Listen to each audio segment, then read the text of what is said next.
So yesterday I promised I'm going to take a look at the Binance coin, BNB. Uh, when I start to look at something, I kind of like to go back first time with the weekly. I haven't been following this, um, in terms of an Elliott wave pattern or just even look at it in terms of technical analysis. I don't have any trades in Binance coin. I don't own any, but it starts to look interesting, and I kind of just want to look at it and see where we are and if there's going to be any opportunities to buy this in the future. So I like to start with the weekly chart and just basically in terms of wave analysis, uh, I want to see first where the corrections are, because if I know where the corrections are in the price, then I kind of can tell if there is an impulse wave about to come, or if I see an impulse wave, then I know there's a correction that's about to come. So this way kind of positions me in being careful about my next move, right? So if I start at the weekly chart, I look and I see pretty clearly, and I don't need a whole lot of technical indicators to tell me this. I can see a very strong move here, right?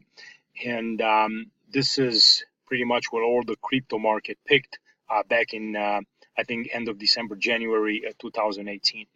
So ever since that strong move up finished, we have been doing a corrective move.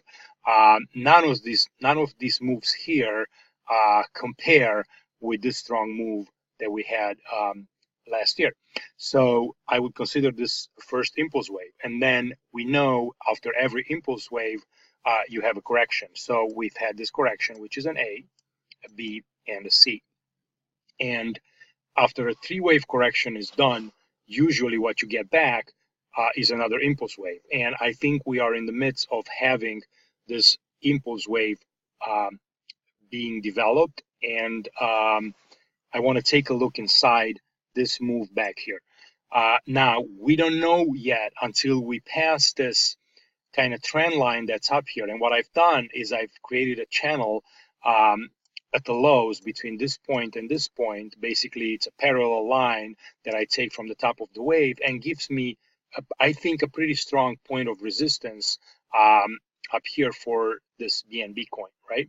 So ideally, once after you have a three-wave move down, you would expect another strong three-wave move up, and this would be a large third wave that would happen. But for that to happen, first we would have to cross this line, maybe do a pullback, and then move up higher. But I always like to just take it one step at a time. So instead of coming up here and telling everybody, yeah, we're going to hit $64 or $50 in Binance, and that's a short thing, and in terms of Elliott, it's very hard to do that, because while that could be a target for yourself, you have to go inside the movements and just take a look and see where we are and what the corrections are going to be, and just kind of take your time in analyzing and maybe adding to your positions. So you got to trade this lag. If it happens, you got to trade it along the way, unless you want to obviously buy it and just forget about it and just wake up 3 years later and see where you are. But I don't think that's a smart strategy. So let's kind of take a look at this wave here, because I kind of want to dive inside it and see where we are and where we can stop, right? All right, so let's go from a weekly to a daily. And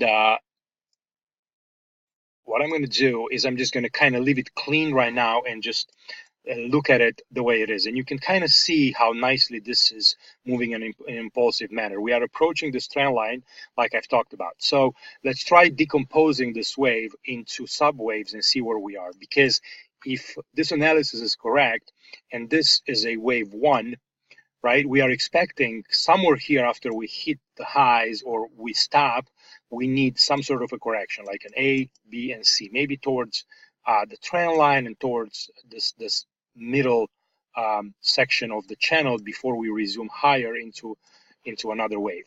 So let's look at this and let's try to decompose it and see where we are. So I can just kind of clearly see, if I look at this, I see a wave one here, right, where we have a 1, 2, 3, 4, 5 to complete wave one.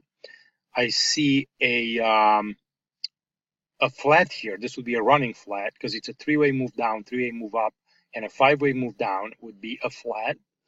I think if I go down inside this wave into a smaller time frame, I'm sure I can count 5 waves here.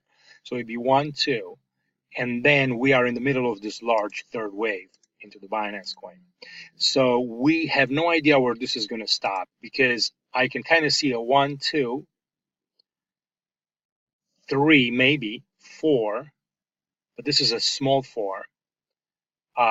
It could be a 1, 2, 1, 2, 1, 2, and we're shooting higher aggressively, right? So for right now, we're just kind of waiting. The only thing we can do is we can take this wave 3 and try to measure it and see how this wave 3 relates to wave 1.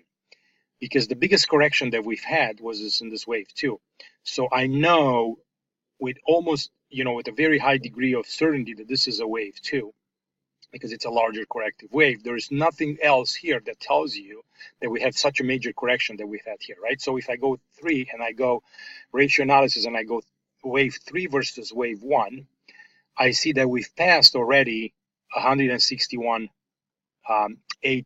projection of that wave 1, which would have been here, right? Which tells me this wave 3 is very strong. So the next important level that a wave 3 goes after 1618 would be we passed the 200% relation, and I think it would be this level up here. So I think what's going to happen is the 1720 point, it will be an attraction for price, and I know that this is a little bit higher than this trend line, but prices can overshoot the trend line and come back down. So what I'm going to do is I'm going to try to secure this wave 3 here and just see if the price can get all the way up there to the 1720 into BNB. If I go into the subwaves and open up a little bit more, you can see how I have 5 waves here, then I have this ABC, which is a flat, and then I'm counting this as a 1, 2, as I've tried before, 3, 4 possibly, and then we can have an extended 5 wave. This wave 3 can also move a little bit higher, possibly, all the way up here, and then, but then we would have to measure inside this wave 3 to make sure we have 5 waves. But for right now, I'm just going to leave it like this. I don't think this can be a wave 4, because I don't like, for a running flat, this wave 4 has to come way lower, and it didn't. It's possible, but I just don't have a high degree of confidence in that. So I'm just going to put this wave 4 here, secure it, consider this a wave 5 extension, and then just decompose it as an impulse. And I think if I go back down, I should have it as more. Yes, so I have a 1.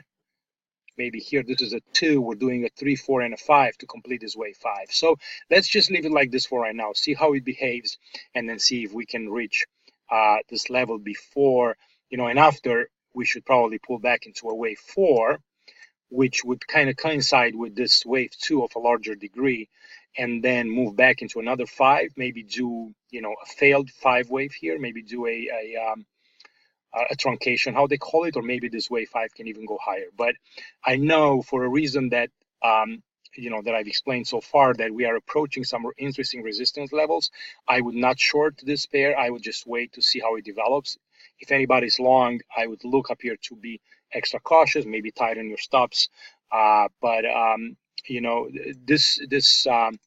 this coin is kind of moving aggressively to the top side, and it has all the characteristics of a nice impulse wave. So I think this is it. I mean, we can go down to a let's see, a 6-hour chart and look inside this wave. You can see how we have here 1, 2, 3, 4, 5. This is a correction in 2. Up here we have 1, 2, 3, 4, 5. So this is another 1. So I can go and break this into even lower, right? We decompose it as an impulse. And you can have a wave 1 here. This is in flat in 2. We are in the middle of 3, possibly going up in 5. So here you have a 1, 2, 3, 4, 5. Maybe this wave is going to be complete soon. Pull back in 4, and then we're going to kind of start to get back into this green 4, maybe more sideways, and then shoot back up higher toward these levels. All right. So this is what I have for right now in Binance coin, BNB. And if you guys have any questions or any comments, leave them below the video. If you like what you see, or if you agree with my analysis, give me a thumbs up. If not, leave some comments why. So this is it for now. I'll talk to you guys in the next one. Thanks.